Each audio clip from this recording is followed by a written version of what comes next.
Right, work continues on the Batmobile. As you can see, I've now done all my filling, all the way down the side of the fender well section there. I've done all the sanding of those seams on the fender wells, as you can see around the back here.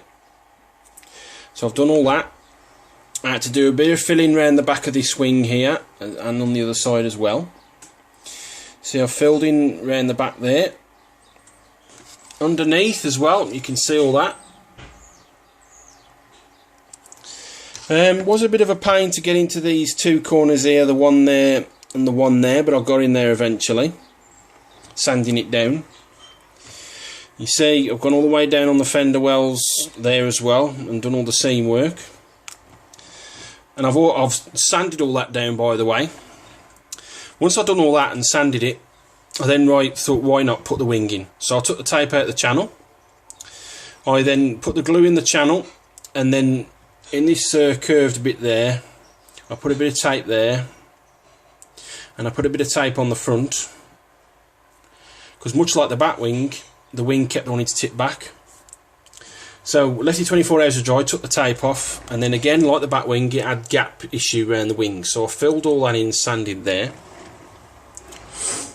I filled all that in and sanded there. Now, on this triangular section on the bodywork, you can see there, you can see that triangular section, that curved section didn't meet, it was actually below it. So I filled that in and tried to make it as level as I can and sanded all that off. I don't think it's 100%, but it's better than it was. And then last but not least of the sanding and the filling, you can see that I've sanded that seam I had all the way round, and then I've had a touch of filling to do as well there, and a touch of filling there, and I've sanded all that down. So now all I've got to do is remask off the cockpit, and then this is ready for repriming. Stay with me. Alright, as you can see, I've now took all the tape off, and everything has now been reprimed. You see the nose, it's all blended in lovely.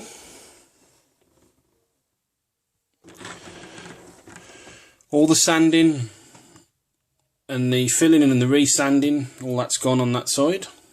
It's looking really nice. Around the wing here on this side as well, it's blended in really well. Around the back section there and that there, again, not bad at all. Done all around the back, underneath. And again on this side as well, with the wing and the fender wings. This section here where you can see I've rubbed away slightly, using my fine sanding paper on my stick. When I was taking the tape off of the normal household masking tape, I had some sharp lines, just residue from the tape. So again, I just sanded it off very slightly, and it's disappeared now. Even though I have wore a bit of the primer away, I'm not going to re-primer that, mask all this off just for that, so I'm just going to paint straight over that. But it's looking absolutely amazing with the primer. Now it's ready for paint. Stay with me. Right, welcome back. While I'm waiting for the paint to dry on the Batmobile, you can see that I've now primed the canopy and the headlamps. Now with the canopy, again I've done underneath as well. Using my white cotton gloves, handled the canopy pieces, as you can see, so I wouldn't get any marks on the canopy pieces. I honestly thought the canopy glass was going to glue in from the inside and with some tabs to hold on the inside wall, but it's not.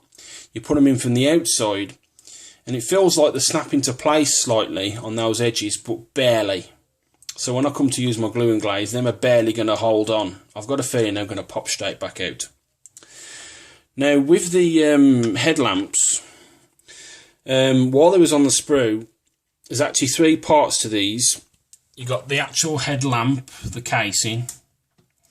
Then you've got the reflector, which was one of those chrome pieces which I stripped or glued those in. And then obviously once I've repainted those, then the clear glass has got to go on, the actual headlamps, headlamp covers, and that's those there. So like I said, on the so while there was on, I took them off the sprue. I had a bit of a seam issue off the sprue, so I sanded all that down, pre-primered it, and then look, in there in the reflector, I'm going to be painting that in chrome, and then they'll be ready to be mounted onto the Batmobile once the paint's dry. Stay with me. Right, welcome back. I can happily say that the Batman Forever Batmobile is all finished. And I'm really chuffed at how it's turned out, not bad at all. So, here's the final reveal. Right, there it is, on my turntable. Just bring it a bit forward. Looking really, really nice.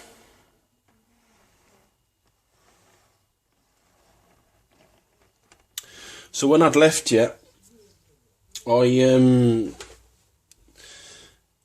I'd not long glued the wing on, I'd done all the filling, I'd re-primed it, and like I said, I said it was ready for paint.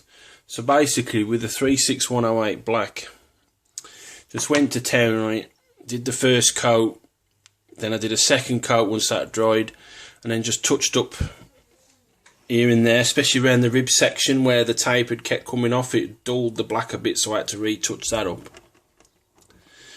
Once I'd done all the painting with the black, I then did this nose section here. Now this nose section, where I've done the dry brushing the same as the inserts, that is not an insert. That's actually moulded into the nose of the main body. I would have preferred an insert, to be honest, because basically what I did is I painted the silver in each of the triangular ribs,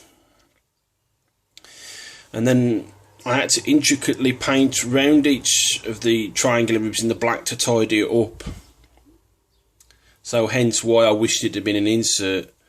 And then with the X23, I then dry brushed the blue on. I think it looks good. You know, it's not 100%, but it does look better now I've tidied up the edges. But like I said, I wish that had been an insert. Now you got these pieces here. I've painted those in the gunmetal and then tidied up round with the black. I've also glued the headlamps in, painted the headlamp black, the casing, then you got the reflector in the silver, and then I just glued the clear lens on. I glue and glaze. Once that all dried, there's a little hole that goes into, I just plopped it in the hole with a bit of glue, and they held themselves. I didn't need to tape them or anything. So that's that. Next comes the wheels. Basically, I tried to paint the inner wheel with the X23 like on the chrome, on the inserts, but I found it was too dark. So what I did is I repainted over that with the silver, and then tried to get the light blue hue as it is in the film. So basically what I did is I've got some 36152 blue Revell. I mixed that with a bit of white, and then I mixed it with a bit of silver, trying to get the proportions right. I mixed it all together first, and then I realised it wasn't blue enough, so I had to put a bit more blue in. And then I had to just a bit, like I said, I was just, combination to get it right, and eventually I did manage to get that light blue hue on all four wheels, as you can see. I went a bit overboard up the side walls, so I had to retouch the side walls up again, and then I had to do the bat motif decal. Now I cut round the bat motif decal circular on the backing paper. I dipped it in the water, and then because this kit is an old kit, there was actually residue on the bat motif decal, so I had to wash the residue off while it was in my little water pot, and then basically put them back onto the backing paper so I could draw them off a bit more easier onto the actual inside of the rim. The sidewalls of the rim made it a bit difficult, but I managed to draw them onto the inside, and eventually I micro-set those. I didn't sol them because I didn't feel the need to, and then I just sealed them with a satin coat. But I love that light blue hue. I'm absolutely loving it. Not bad at all. I think it's pretty close to the actual film. Now, when it comes to the canopy is fully removable, as you can see. So it exposes the interior. Now you can see on the canopy, on this side, you got some of that glue residue. I couldn't get it off, to be honest, and it actually marked the canopy glass. I got a bit of isopropyl, and it actually come off the canopy glass, most of it.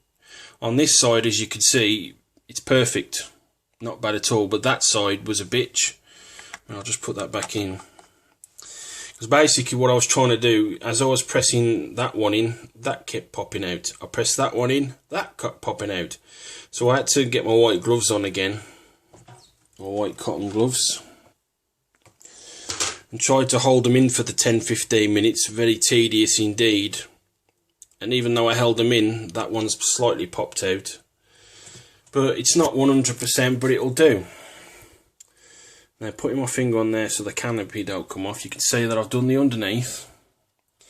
I just picked out the cylinders and the bit of tubing that attaches to the cylinders and that front, whatever that is at the front there, in the silver. And everything else is just the black paint.